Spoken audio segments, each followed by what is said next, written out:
వినియోగం చేసుకోవాలి. మాట ద్వారా మనుష్యులకు ఎంత శాంతిని కలిగించాలో, ఎంత ఉద్ధరించవచ్చో చూపించేటువంటి వారు స్వామి హనుమ. అట్లాగే వినయానికి మారు పేరు హనుమ.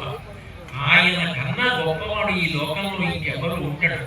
మనోజవం మారుతుల్య వేగం జితేంద్రియం బుద్ధిమతాం వరిష్టం వాతాత్మజం పరమయూధముఖ్యం శ్రీరామదూతం శిరసా నమామి.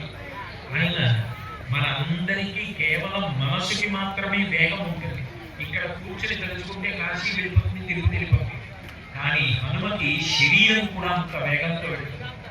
అంత వేగంతో వెళ్ళగలిగిన శరీరం, అంత వేగంతో వెళ్ళగలిగిన మనసు రెండూ ఉన్నప్పటికీ ఆయన తన కొరకు అని స్వార్థం కోసం ఆ శక్తిని ఉపయోగించుకున్న సందర్భం ఒక్కటి నీకు కలదు.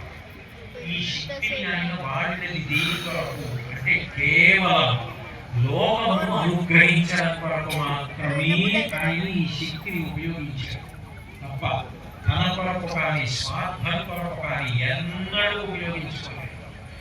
అంత గొప్ప శక్తి కలిగినటువంటి మహానుభావుడు, ఇంత వ్యాకరణం చదువుకున్నవాడు, ఇంత శారీరకమైన శక్తి ఉన్నవాడు, బ్రహ్మాస్త్రములకు కూడా పట్టుబడినటువంటి వాడు హనుమ యొక్క జన్మ సందర్భంలో దేవతలు విశేషమైన వరాలు ఇచ్చారు.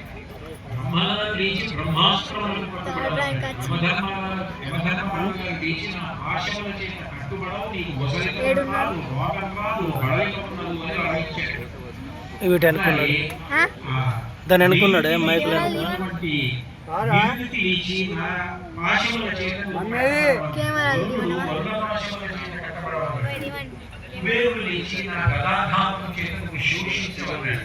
ఈశాన్యం నుంచి పరమశివుడు లేచి వాశుపతం చేత కట్టబడవన్నాడు, కొట్టబడాలన్నాడు.